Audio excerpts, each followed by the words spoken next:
My name is Watson. And my name is Mariah. We're 12 years old. And we're representing Old Redford Academy Middle School. And we're here to talk about drugs.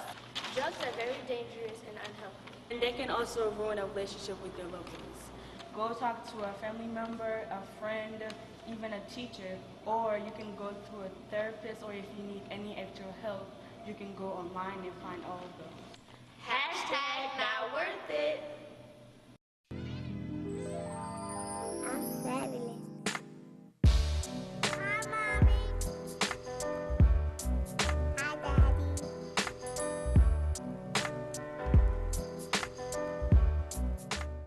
And good afternoon. Welcome to Expose Under the Sun, brought to you by the Detroit Native Sun newspaper.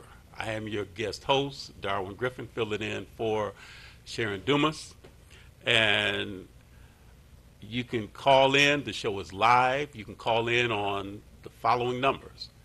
Area code 313-868-0342, 313-868-0351, or 313 area code 868-4336. The website is www.tv33. That can be viewed on Comcast on channel 91. And again, we're on WHPR.com. And you're watching TV 33 in Highland Park and in Detroit. And I welcome everyone to the show today, and I'm very honored to have as my special guest on the show a man that probably needs no real introduction because his name and his word speaks for itself. But I'd like to welcome Mr. Bill Cobbs to the show today. Thank you, Darwin. I'm really happy to be here with you today. Well, it's been a pleasure, and I just what I really wanted to have you on the show today, Bill, about is to give the viewers and some of those that are listening in on my Facebook Live page to get an opportunity to find out more about who Bill Cobbs, the person, is. Well, I welcome the opportunity to share that with everybody out there listening, because I think that the more people know, the better they're going to be prepared to go to the polls and make an intelligent decision about who the next governor of the state should be. Well, I guess the thing is, Bill, is that the first question I really want to ask you is what made you decide that this was the right time for you to run for governor? Running for governor is not something that I planned on doing. It's something that I felt compelled to do because this state has been terrible for the underserved for decades. We have entire communities that get no refuge. And it's fundamentally time that we start to create public policy that's designed to serve citizens rather than the big money folks in the state who always get everything they want. Mm-hmm. So the thing is that you then made the decision that this was something that you wanted to do. And when you decided that you wanted to do it, what was your game plan that you were going to take into effect to get this to become a reality? So I think what you're probably asking me is, what was the pathway to victory? That's a good way to put it. That I saw. Well, Michigan has only had a Democratic governor twice in the last 60 years. Okay. Those governors were Blanchard and Granholm. Now, if you look at the demographics of this state, we have 83 counties, but of those 83 counties, 6 of those counties really contain almost half of the state's entire population. Those 6 counties are Genesee, Macomb, Wayne, Washtenaw, Oakland, and Lenawee.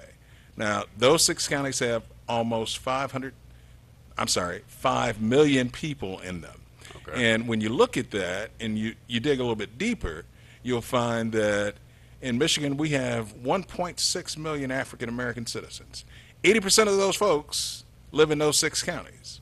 And the only way that a Democrat gets elected to a statewide office in this state is to carry those 6 counties. So if they can carry those 6 counties to get elected, of those other 77 counties, are the majority of them Republican or are they Democratic? Even though, like you said, there's not that many African Americans. So when you look at our state, and you look at mid-state and towards the western side of the state, those are counties that are predominantly controlled by the GOP, which is one of the reasons why in this state today we have such a lopsided House and Senate.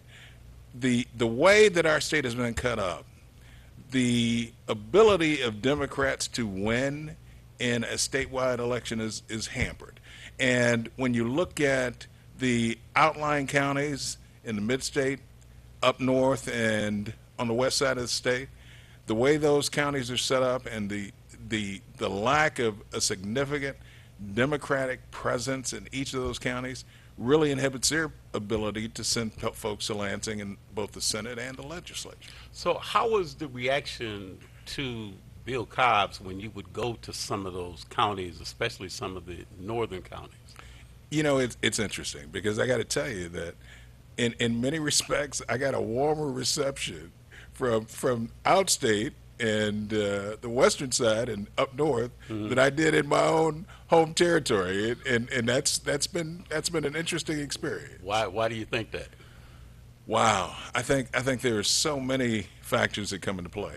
I think that we are in these 6 counties. We happen to be very focused on whether or not somebody has been a part of the so-called political machine, Okay. and you know, the fact that somebody who has not been an active participant in that comes in and tries to make a difference is not necessarily welcomed. So you went to all these different counties, and like you were saying, you found some places that really welcomed you with open arms. Yes. So what happened? You know, I wish I could give you the answer for that, but I think that the last couple of weeks have been very revealing. Okay. You know, we have a lot of folks who classify themselves as political operatives in this particular area who are, I hate saying this because it makes me feel bad, but who are more concerned with lining their own pockets than they are in making sure that citizens who live here in this geography get the kind of representation that they deserve. You know, one of the things that I've always understood is that you never get a place at the table if you're prepared to accept crumbs. Okay. We got a lot of folks that are very content getting the crumbs that get pushed off the table and being okay with that as long as they're taken care of. They're not necessarily interested in making sure that ordinary people get a fair shot at a better life. So if you had to pretty much, like, in hindsight, being 2020, to go back and think about what you might have done different, what could that be? You know, that's an interesting question because one of the things I've had to ask myself is if I was starting this process all over again, would I start it? And clearly the answer to that is yes, because nothing has changed. We fundamentally need to have a different approach to governing than we have today. But I think that I would have probably been more circumspect in the way that I spent my money in the very beginning. Can you give me an example of how you may well, have? you know, one of the things that we're dealing with in this particular geography is a climate where folks who have been a part of the political machine want to be financially taken care of if they're going to be out and working for you and stopping for you. It's reality.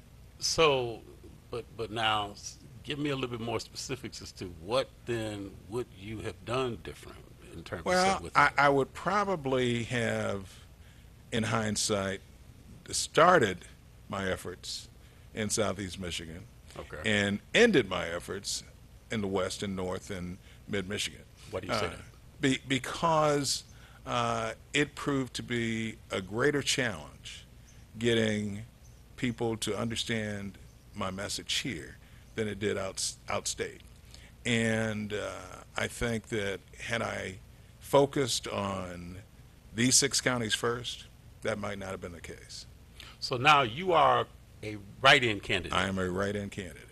So how is it that you would feel that people then would want to write your name in now when, if they didn't think that you were able to get the required number of signatures on the ballot, give a few words to to the audience. as to Darwin, why that's you an would see excellent that. question. Here's the thing that I tell citizens every single day. You know, to write my name in on the ballot takes 4 seconds. And if it's not worth 4 seconds for you to invest in getting the kind of government you say you want, then I'm wasting my time.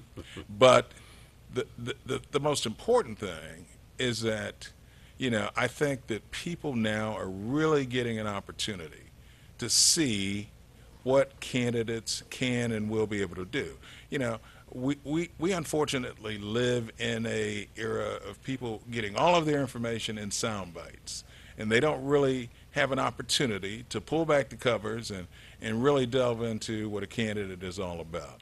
I think the last couple of months leading up to the primary, they're going to see a lot. They're going to be exposed to a lot. They're going to learn things that they didn't know, and they're going to be able to focus on more than just 30-second commercials.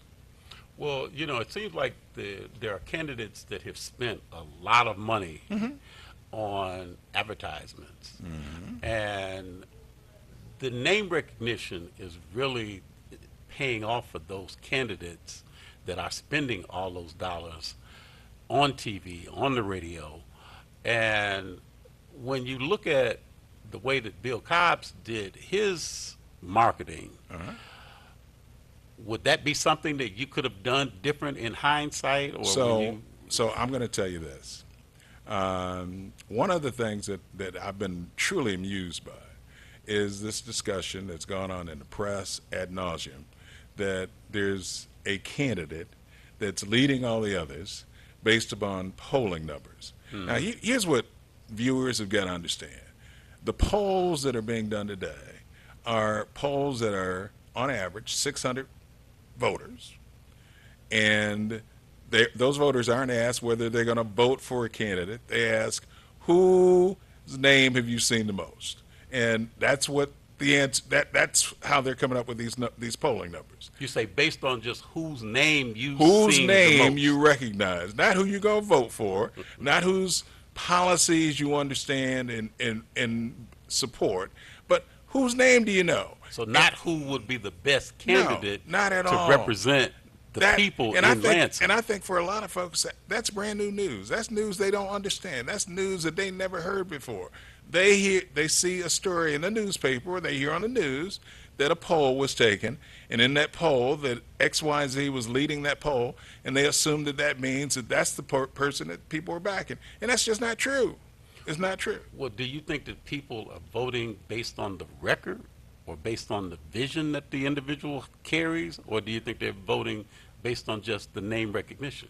I think that we probably have a very, very fractured Democratic vote this year, in that we have folks who would classify themselves as being super progressives, who are looking for, very specific words and policies. When you say the word progressive, define to the audience, what do you mean when you say I progressive? can't define that. And the reason I tell you I can't define what people mean by progressive is it is a term that gets thrown around as it relates to the Democratic Party, and depending on who you talk to, it can have any number of different meanings. I used to believe that I was a progressive, but I've been told I'm not a progressive because I don't support a particular policy.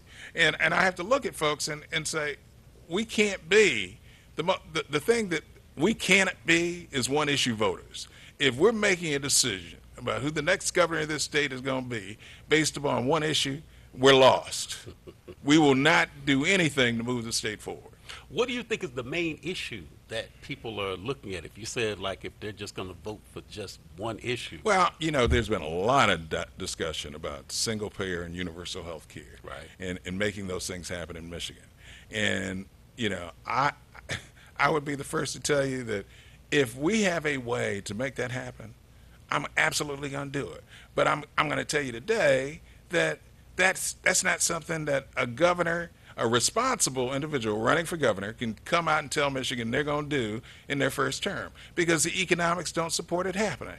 As governor, I've said that I'm committed to making sure that we don't let any citizen fall through the cracks on health care issues. But that doesn't mean that I'm going to sit here or anywhere else and promise folks that I'm going to make universal health care happen, because I know the issues that have to be addressed before that can happen. Now, for me, the most important issue in this state is we have a tremendously huge underserved segment of the Michigan population. You know, we have almost 37% of our citizens across this state living at or below the poverty level. Now, if we don't address that, all of the other issues that we talk about, like education, like the school to prison pipeline, about mass incarceration, those are all things that are fed by the fact that folks don't have enough money to just basically live. So for me, we got to come up with a program that addresses our poverty issues and gives ordinary people an opportunity to have some income beyond what they have for food and housing. Until we do that, we can't be serious about addressing any of the other issues in the state.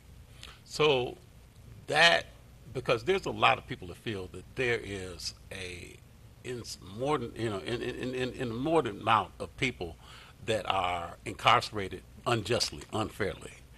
And Yeah.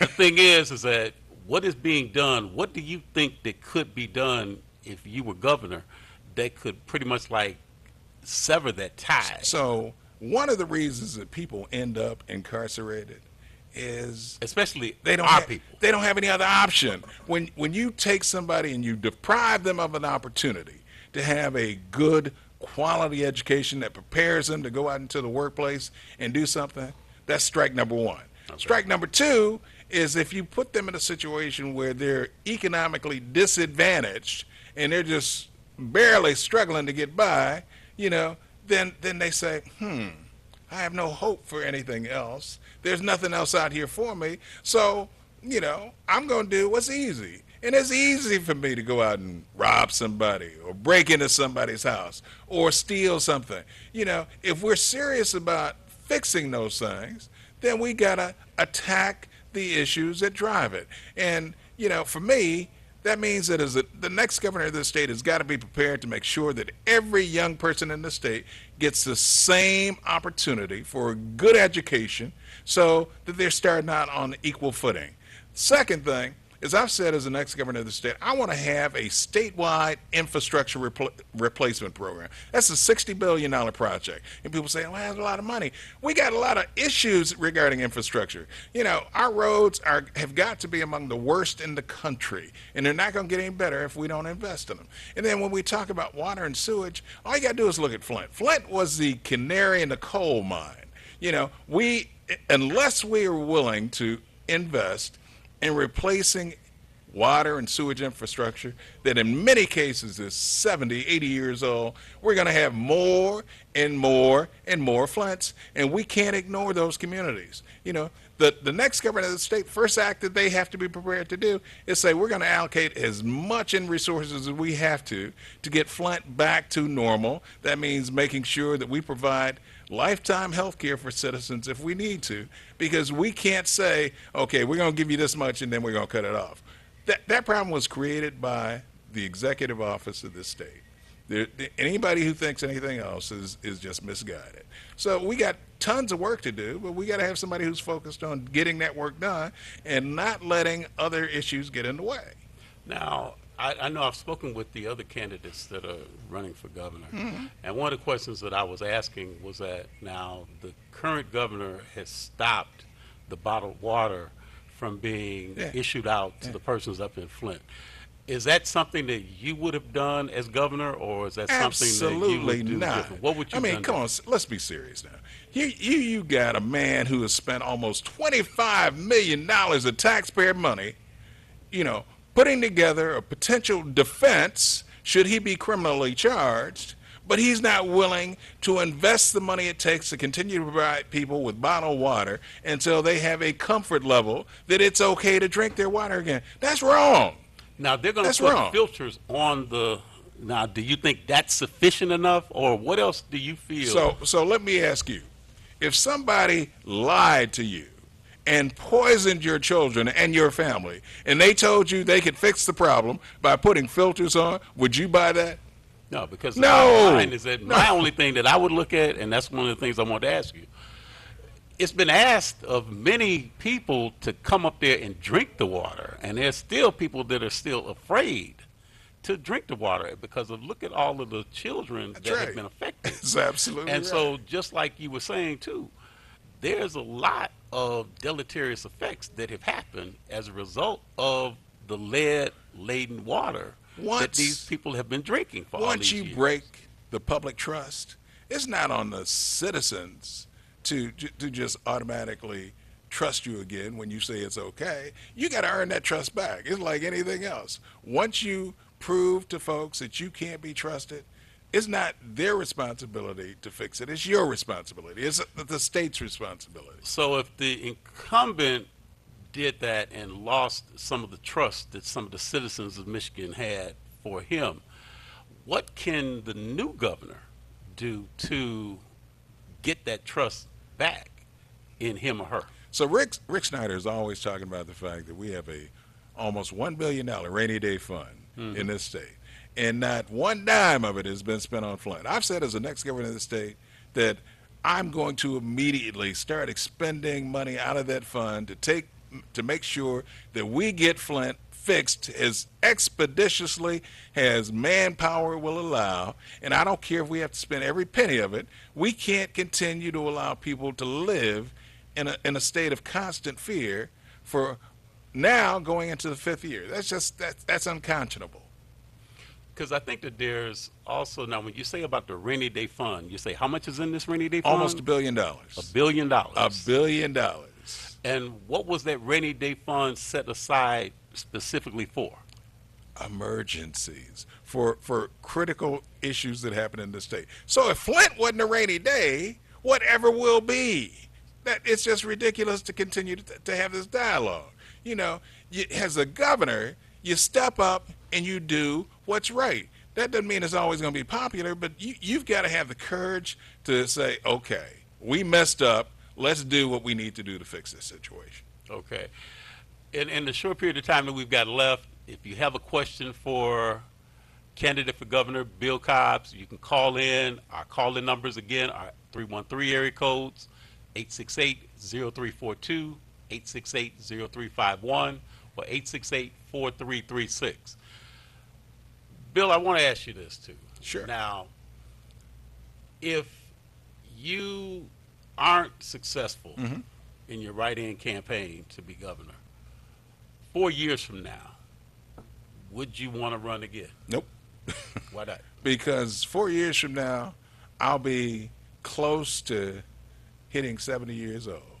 And I don't think that would be a good starting point for taking on this kind of effort.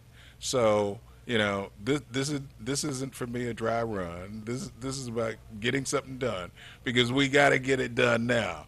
We don't have 4 years to wait for a responsible executive leader to start to move this state in a positive direction. We got crazy stuff going on. We continue to allow Enbridge 5 to operate in the Mackinac Straits. We continue to increase the amount of water that Nestle gets to take out of the state for nothing. At the same time that we're telling folks in Flint, you know, we want you to pay $200 for a water bill for water that you don't feel safe drinking or bathing in.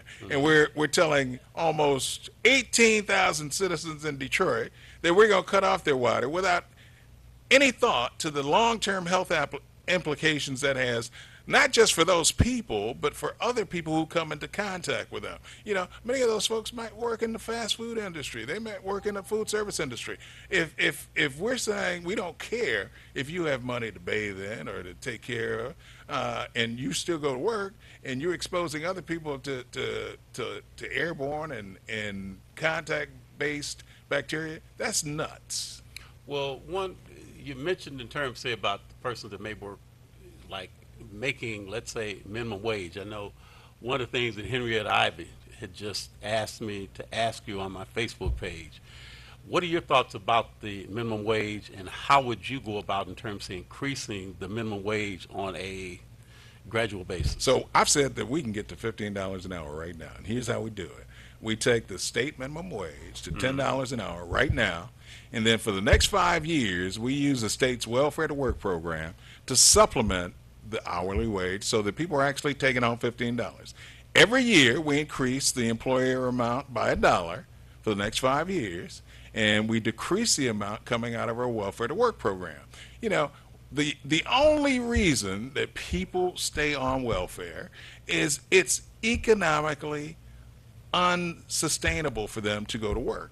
If you're working at McDonald's or you're working at Burger King and you're working at one of those places and you're making $700 or $800 a month and you get $700 or $800 a month from the state, why would you ever go to work? Because if you work at one of those places, now you got to pay taxes, and if you got kids, you got to pay child care, and you're worse off than you were when you started. But if we create an opportunity for people to actually have a livable wage, you know, one thing that I know with absolute certainty is that if somebody goes from making $800 a month to making $32 or $33 or $34,000 a year, they never look back because they've upgraded their standard of living. And one thing about human beings, we never want to go back. Now, do you feel that persons that may be receiving assistance, that they should be drug tested? No.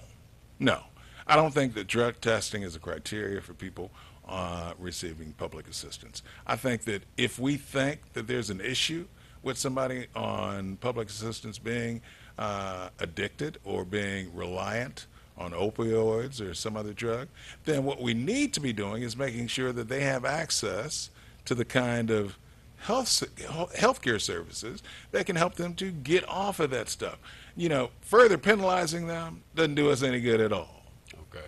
Now, do you feel that this opioid crisis that we're going through, do you feel that we're winning the war against drugs? Not at all. You know, we have a state that is totally decimated mental health care in the state.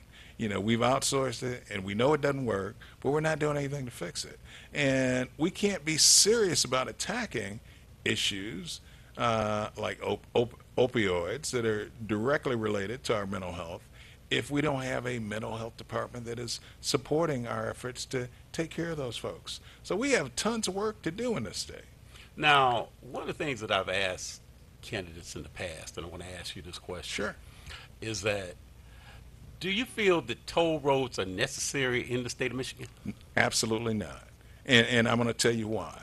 You know, if we are serious about making it easy for people to get to work, toll roads would be the worst thing that we can do. Because if you're somebody and you're making $32,000 a year and you're paying $10 in tolls every day just to go back and forth to work, that's only pushing you further in the hole. You know, I don't believe in public-private partnerships for infrastructure.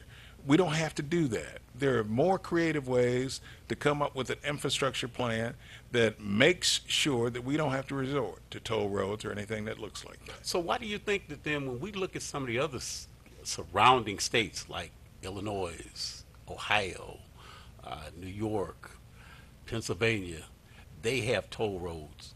Why does it work with them and you wouldn't feel that it would work with us here? So one of the things that all of those states have in common that we don't have is reliable mass transit. You know, if you don't have a reliable mass transit system that allows citizens to take that as a means of getting to work, and the only means they have to get to work is a personal vehicle, I don't think toll roads are the answer for us.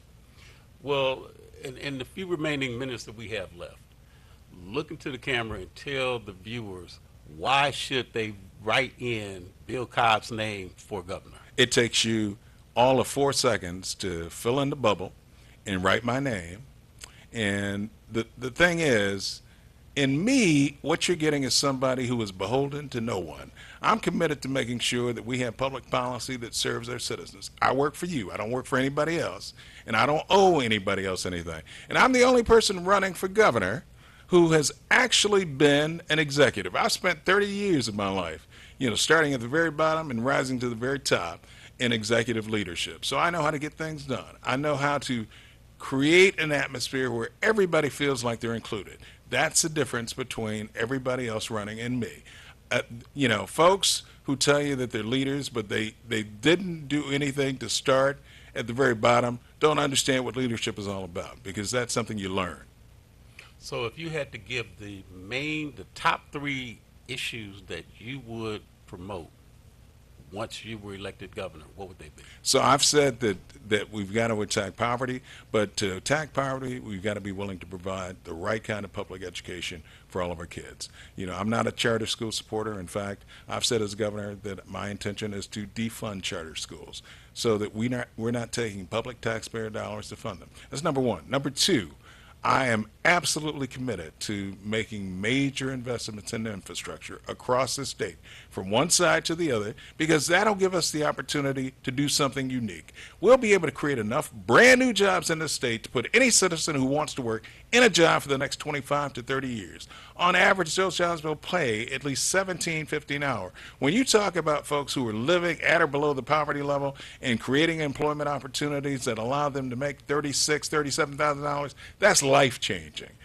And finally, we've got to have a water and environmental policy that really positions the state to take advantage of what it's all about. We have a bright future ahead of us if we can just manage to not mess things up in the next 10 to 15 years. This will be the destination state in this country that people will want to live in and want to do business in.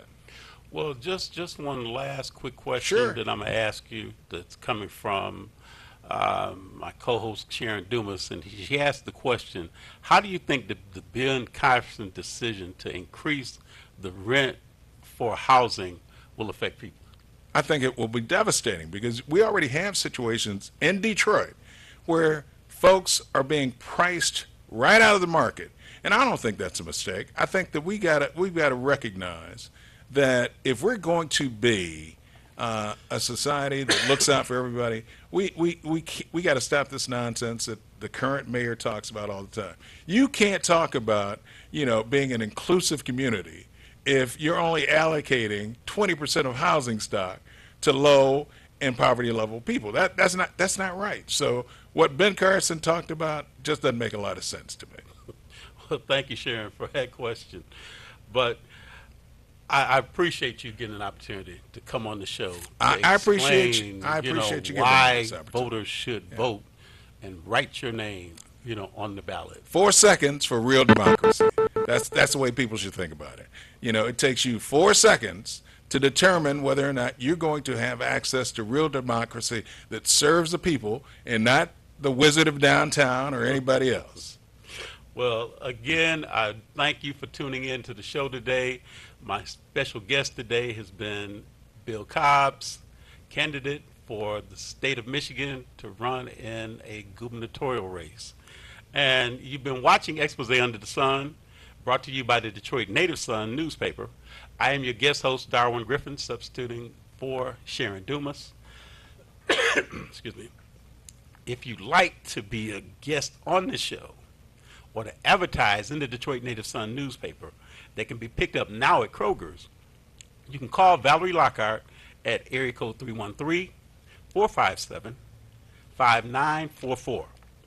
We look forward to seeing you again next week, same time, same station. Again, this is Expose Under the Sun. Thank you, Bill Cobbs. Thank you. I appreciate it. Thank you.